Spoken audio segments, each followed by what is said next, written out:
Taking on the tax dodgers at tax season. Hi, I'm Brian Lilley, political columnist for the Toronto Sun.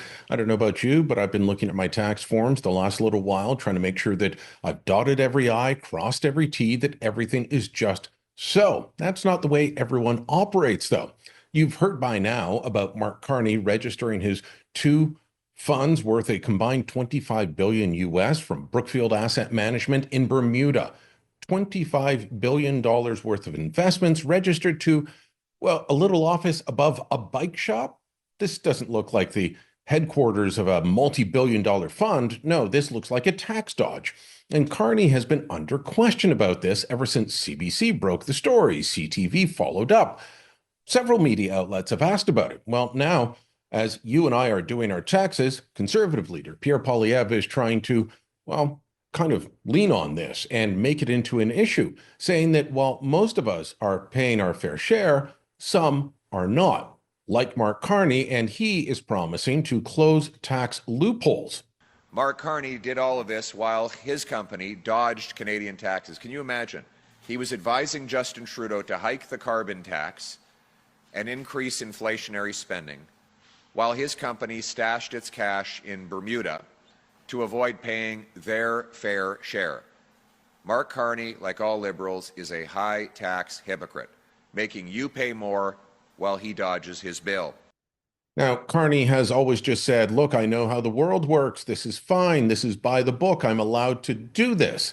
He was asked about that today and started talking about following the spirit of the law. Hi, Mr. Carney. Abigail Beeman, CTV News.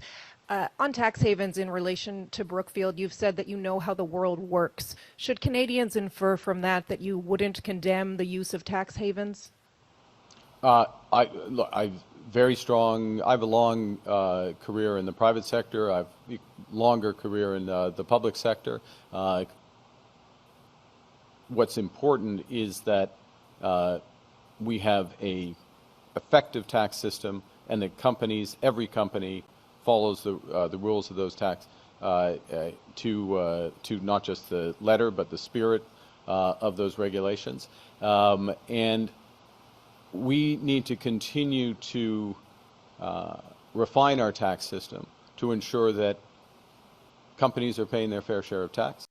I would say that setting up a $25 billion fund in Bermuda to avoid paying Canadian taxes is not following the spirit of any law. That is clearly a tax dodge. And the NDP has calculated that Carney, while he was at Brookfield, helped the company avoid $5.3 billion in taxes.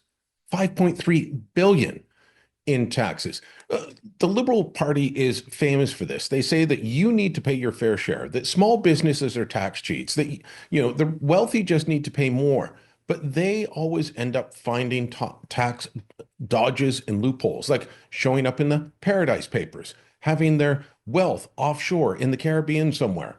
That's not something that is available to most of us. But Mark Carney used that, and he continues to use that. His funds are protected. Those funds set up in Bermuda continue to pay him, even despite the fact that he's put all his assets in a blind trust. He can't get rid of the payments that come from the funds that he founded. And this guy is trying to say that people need to pay their fair share. How about he starts by following the spirit of the law and paying his fair share of taxes? Let me know what you think. Drop a comment down below. Share this on social media. And don't forget to subscribe to our channel.